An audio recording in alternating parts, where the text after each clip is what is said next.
Did you grow up watching the Disney straight-to-video sequels in the 1990s alongside the original films that they were sequels to? And like me, were you not able to tell the difference? I mean, I certainly watched Aladdin. Oh, I have my VHS of Aladdin right here. And I had Return of Jafar on very similar clamshell VHS, and they were the same in quality to me. I saw no difference between them. Now, of course, you get 10 seconds into Return of Jafar, into this movie, and you realize what you're watching. You're watching extremely rushed, extreme budget version of the real thing. But they are very smart about it. The movie opens with the opening song from Aladdin with Arabian Nights, and it plays, and the mere fact that it's playing like signals to your brain, like, oh, I'm watching, this is Aladdin, I'm good, this is good, I like Aladdin, I like this must be good. And so it has this effect of making the animation, it's distracting you from the choppiness of the animation. So some of the Disney made-for-VHS movies were TV shows that were repackaged and presented as movies. That's the case with, for example, the Atlantis sequel, which was developed as a pilot for an Atlantis TV show, but then Atlantis, The Lost Empire, bombed at the box office, so the TV show was canceled, and they took what they already had and presented it as a movie instead.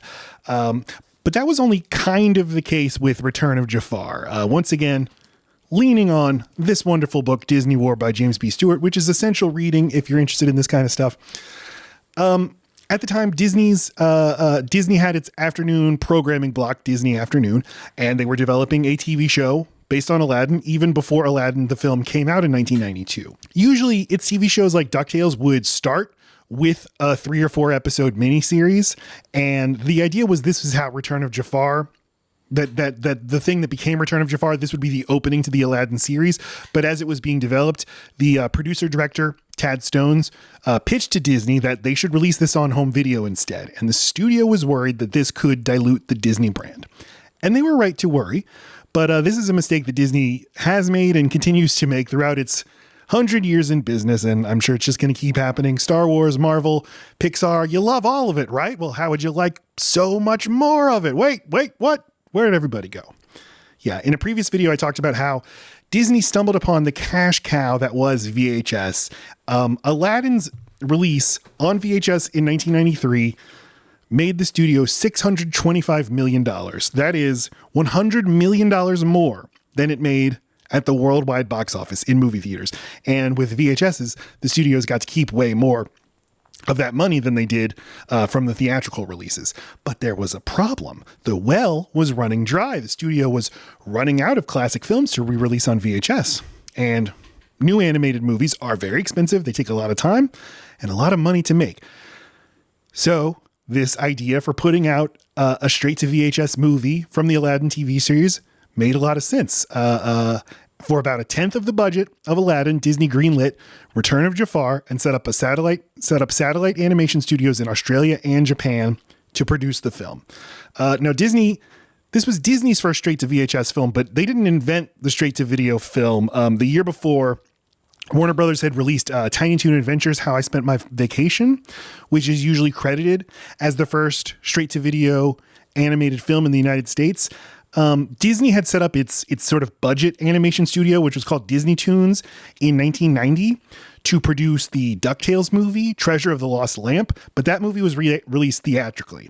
Disney Toons would go on to produce the vast majority of Disney straight-to-video movies, and also a number of low-budget movies that actually did receive theatrical release, like a Goofy movie and like The Jungle Book 2 and Peter Pan Return to Neverland. Okay, but what about Return of Jafar itself? So I watched it for the first time in decades, and what I have to say is this: it's okay.